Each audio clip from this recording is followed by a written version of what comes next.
Oke, kita lanjutkan untuk materi berikutnya mengenai salah satu tahap dari SDLC ya, yaitu planning ya atau perencanaan. Oke. Nah, planning itu adalah proses dasar memahami mengapa suatu sistem itu harus dibangun dan menentukan bagaimana sistem proyek itu membangun sistemnya. Nah, planning ini dibagi dalam dua tahap ya. Ada yang namanya project initiation, ada yang namanya project management. Kita harus paham dulu konsepnya ya. Oke. Nah, ini fase dari atau kegiatan atau activity dari project planning atau tahap planning atau perencanaan. Yang pertama itu ada yang namanya define the problem. Nah, define the problem itu artinya kita harus mengetahui apa masalah yang terjadi dari sistem yang ada saat ini sehingga akan dibuatkan sistem informasi, sehingga akan dibuatkan program, sehingga akan dibuatkan perangkat lunak. Kita harus tahu dulu problemnya apa. Ya, kalau nggak ada problem tiba-tiba langsung desain atau tiba-tiba langsung keluar programnya itu nggak mungkin, gitu ya, pasti karena ada problem. Yang kedua, produce the project schedule. Jadi kita membangun jadwal projectnya.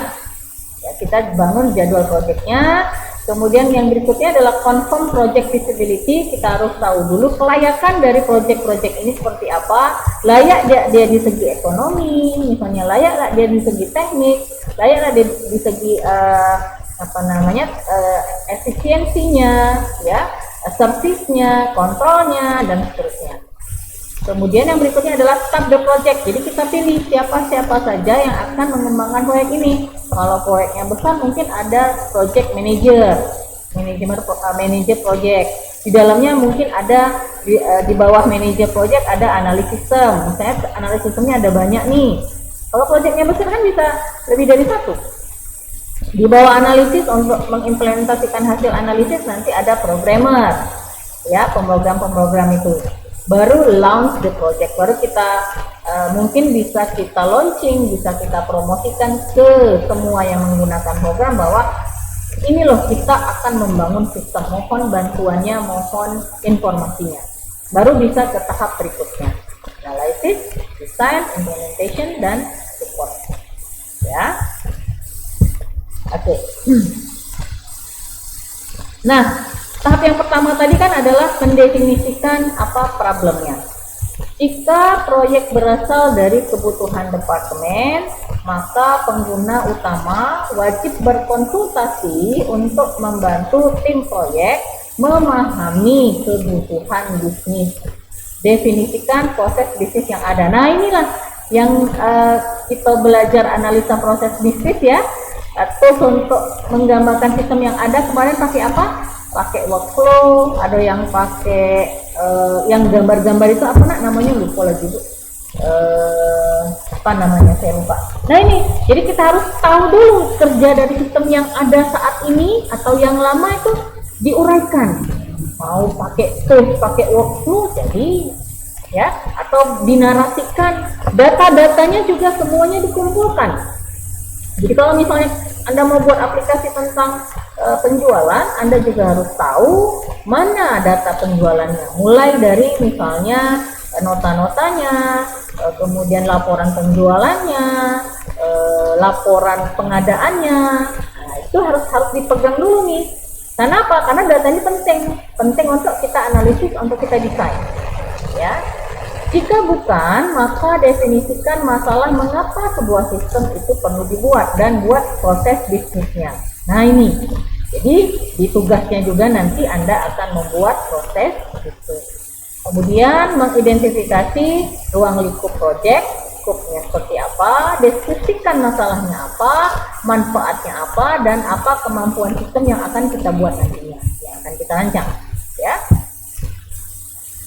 Nah, baru kita analisis kelayakannya, ya, feasibility analysis. Ada beberapa tadi kelayakan, ini hanya 3 saja, sebenarnya banyak sih. Kalau di buku Jogianto itu lebih dari 3, ya. Oke, apa itu technical feasibility? Can we build it? Nah, bisa tidak kita bangun sistemnya? kita bicara tentang teknik.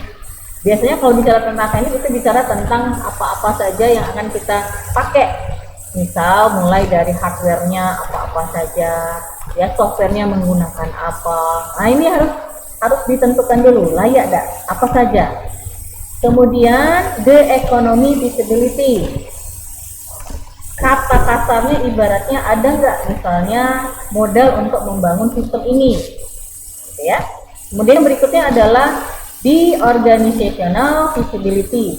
Jadi kalau kita bangun dipakai nggak? Nah ini semua harus terjawab nih. Ini semua harus dilakukan, ya. Sehingga paling tidak ada 3 feasibility ini untuk kita membangun sebuah sistem. Nah ini ya uraian dari masing-masing feasibility atau studi kelayakan, studi tadi. Mulai dari teknik feasibility, ekonomi feasibility, sampai dengan organizational feasibility. Misalnya teknik familiarity with application. Nah, familiar enggak dengan aplikasinya nanti? Kira-kira orang yang menggunakan kira-kira bisa enggak makainya? Gitu ya. Teknologinya bisa enggak teknologinya digunakan? Project size-nya seperti apa? Compatibility-nya seperti apa? Ini harus terjawab semua nih. Kemudian kalau kita bicara ekonomi, seperti yang saya bilang, itu bicara tentang cost, ya, tentang biaya-biaya, mulai dari biaya development cost, operating cost, kemudian benefitnya seperti apa, ya, keuntungannya harus ada, ya, keuntungannya itu harus ada. Kemudian kalau kita bicara tentang organizational feasibility, kita bicara tentang project champion, ya, kira-kira apakah ini merupakan terobosan utama nih. Nah, di dalam pengembangan sistem, senior manajernya, orang-orangnya, stakeholder kalau kita bangun sistem informasi akademik, stakeholdernya siapa coba?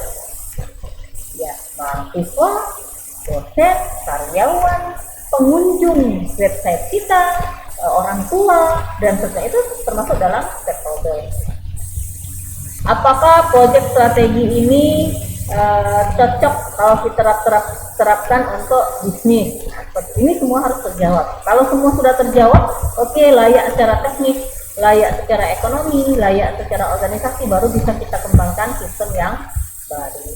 Nah, seperti itu yang dikatakan sebagai feasibility study. Nah itu saja, ini referensinya yang bisa saya jelaskan dari materi kita kali ini mengenai apa saja yang kita lakukan di dalam tahap planning, ya, di dalam tahap perencanaan, ya, tahap awal di dalam SDLC, tahap awal di dalam System Development Life Cycle. Intinya di planning ini, nah ya, intinya di planning ini Anda buat proses bisnis. Nah, kita kan udah belajar bagaimana membuat proses bisnis, apakah pakai tools, workflow, ataukah pakai tools yang lain, ya silakan saja. Ini juga bakal Anda buat di tugasnya masing-masing. Di tahap awal ini, ya, Anda akan membuat workflow, ya, Anda akan membuat proses bisnis dari objeknya masing-masing. Jadi ceritakan apa saja sistem, kendala dari sistem yang ada saat ini, problemnya seperti apa, kemudian baru bisa kita bicarakan tentang apa solusinya. Ya, oke, saya rasa cukup untuk materi kita kali ini.